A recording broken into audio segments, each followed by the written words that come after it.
OneFM et One TV présentent la rubrique Émile Frey Genève Acacia. Émile Frey Genève Acacia, plus qu'un agent BMW et Mini.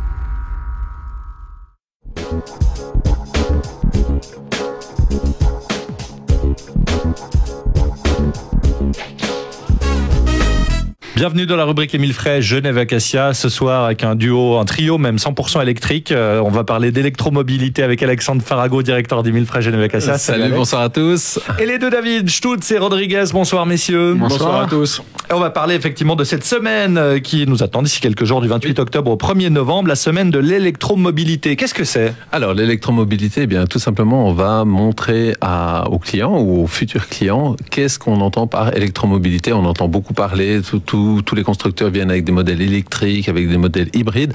Mais en fait, le plus simple, c'est quand même de l'essayer pour voir qu'est-ce que ça donne vraiment sur route. C'est quelque chose qui est très, très agréable. Alors, on va rappeler donc électromobilité. Donc, on a les véhicules électriques. On a des solutions toutes électriques. On en parlera dans la deuxième partie de l'émission. Et puis, on a évidemment les véhicules hybrides, soit plug-in hybride. Puis ça, je laisse David nous en parler un petit peu plus. Alors, plug-in hybride, en fait, c'est un peu comme les smartphones. En fait, c'est-à-dire que la voiture, on doit la brancher pour pouvoir recharger la batterie. C'est-à-dire qu'on a un moteur thermique plus un moteur électrique. Et en fait, pour utiliser le moteur électrique de façon efficiente, enfin pour que la consommation soit la plus efficiente possible, la voiture, malgré tout, il faut qu'elle soit branchée tous les soirs à sa petite prise. Mais si on ne le fait pas, on peut rouler que au thermique ? On peut rouler thermique, mais après, la notion un peu de voiture hybride, voiture efficiente, on perd un peu cette notion en fait. Exactement. Mais on peut imaginer qu'on la branche tous les soirs quand on fait nos petits trajets maison, travail. Exactement. Et puis quand on veut partir en vacances, on va plutôt utiliser le moteur thermique. Exactement. C'est-à-dire c'est une voiture qui devient malgré tout polyvalente. Ouais. Très bien. Donc, durant ces essais, donc le client pourra essayer du tout électrique tel que la i3. Et puis, ensuite, après, on aura toute la gamme qui va de l'Active Tourer, la série 5, on a même la série 7, qui sont en plug-in hybride. Et puis, tout prochainement, donc à partir de 2020, on aura également le X3 qui sera tout électrique. On en a déjà parlé. C'est vraiment des nouveautés qui arrivent. On sait, à cause de ces fameuses normes CO2, que tous les constructeurs sont imposés à partir de plus de 95 grammes d'émissions de CO2 par kilomètre. Et ceci sur l'ensemble des modèles. Donc tous les constructeurs cherchent des solutions par rapport à cela. Et est-ce que c'est la meilleure solution justement ? Alors du coup, la voiture électrique ou la voiture hybride ? Alors évidemment, c'est le sujet à beaucoup de polémiques. Il y en a qui disent qu'il n'y aura pas assez d'électricité, etc. Il y a le patron d'une grande fabrique de voitures qui a dit on aura des problèmes d'approvisionnement électrique. Oui, ce sont des problèmes que nous devons résoudre. Maintenant, le stockage d'énergie est en progression également. Il y a des nouvelles batteries qui arrivent, etc. Tout ça. Et c'est ça qui est intéressant. On voit une évolution constante. On a commencé chez BMW par exemple avec la i3 toute électrique, et on s'aperçoit que au fur et à mesure de l'avancée, on consomme moins d'électricité parce que là aussi c'est important. Les batteries ont de plus en plus de capacité, des recharges de plus en plus rapides, et puis on arrive vraiment sur une superbe évolution qui va faire que finalement on va certainement résoudre ce problème par rapport à la consommation propre du véhicule. Et là actuellement chez BMW, presque toutes les voitures vont passer de ce côté-là. Alors effectivement, à partir dans les 5 prochaines années, BMW a repensé tous ces modèles et on aura toute la gamme qui sera électrifiée ou plug-in hybride. Très bien. Et vous proposez aussi des solutions avec des bornes de recharge pour les entreprises. On en parle dans un instant dans la suite de la rubrique Émile Frey Genève Acacia. À tout de suite.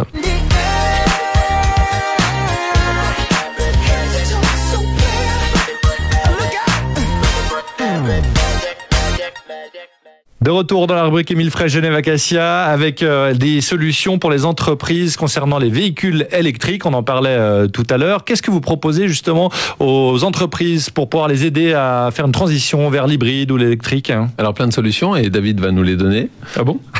Oui, j'insiste. Alexandre a parlé tout à l'heure que BMW se développe dans la voiture électrique, dans la voiture plug-in hybride. Donc automatiquement, avant on avait la i3, on avait une voiture plug-in hybride. Maintenant on a beaucoup de modèles et BMW, vu le marché suisse, avant c'était assez limité, fait du plug-in hybride 4x4. Comme à l'époque une série 5, c'était une plug-in hybride mais en 2 roues motrices. Donc c'était un peu plus compliqué pour le client qui faisait pas mal de kilomètres. Après BMW fait le plug at work, ce qui veut dire c'est que vous pouvez faire une demande pour qu'ils viennent analyser votre parc de voitures, le parc de voitures de vos collaborateurs, essayer de trouver une solution pour économiser. Ce qui veut dire, c'est qu'on a aussi déjà pas mal de demandes d'entreprises, par exemple, qui, à la place d'avoir une telle et telle marque, prennent des voitures électriques pour économiser l'essence, pour économiser les frais d'immatriculation, enfin les frais les plaques, les impôts, et pour pareil pour tout ce qui est employé. Donc, vous pourrez tout à fait mettre une borne et on se dit, chaque employé qui vient avec une voiture hybride ou électrique, on lui paye, il pourra y recharger gratuitement sa voiture quand il est au garage. Donc ça, c'est au travail. Alors, à son travail. Ouais. À son travail. Donc ça, c'est un gros avantage que on met à disposition aux entreprises. Et ça, on analyse tout. Le coût des kilomètres, le coût du kilowattheure, le coût d'un plein sur une voiture électrique ou sur une voiture plug-in. Donc ça, c'est une très bonne chose. Et on voit que vraiment, maintenant, tout ce qui est grosses entreprises sur Genève changent un petit peu leur fusil d'épaule et se mettent avec des voitures électriques. Et peut-être même que certaines le font par conviction. Oui. Parler que d'argent, David. Non, pas d'argent, mais aussi par conviction. Hein. Très oui. Est-ce que c'est avantageux du coup pour une entreprise de passer à l'électrique ou à l'hybride? Alors absolument. Donc on a en fait dans une entreprise on va surtout principalement leaser des véhicules, voire faire du full leasing. Et puis là on a ce qu'on appelle un coût kilométrique qui est nettement inférieur à un véhicule essence, autant bien en termes d'assurance de plaques comme l'a dit David. Hein. Donc par rapport au bureau des automobiles il y a des grosses réductions, voire pas de paiement du tout. Et puis là, c'est des économies sur un parc de 10, 15, 20 voitures, voire plus. Ça fait des économies pas négligeables. Mais on va dire que c'est plus destiné à des grosses entreprises malgré tout. Pas forcément. Actuellement, non. Pas forcément, parce qu'aujourd'hui même, le particulier, le coût d'un plein, on a combien, David? On l'a calculé l'autre fois. 4 ou 5 francs. 4 ou 5 francs pour environ 300 km.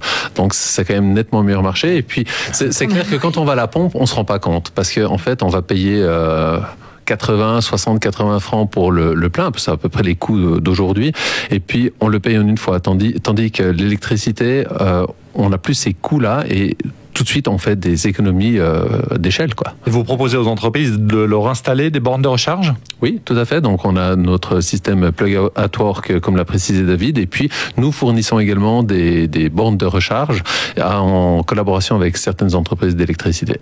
Très bien, merci messieurs. Et si vous voulez plus d'infos, vous pouvez aller trouver directement toute l'équipe d'Emile Frey Genève Acacia. On retrouve également cette chronique en vidéo sur One TV, sur le Facebook de One FM. Bonne soirée. Bonne soirée. À la semaine prochaine.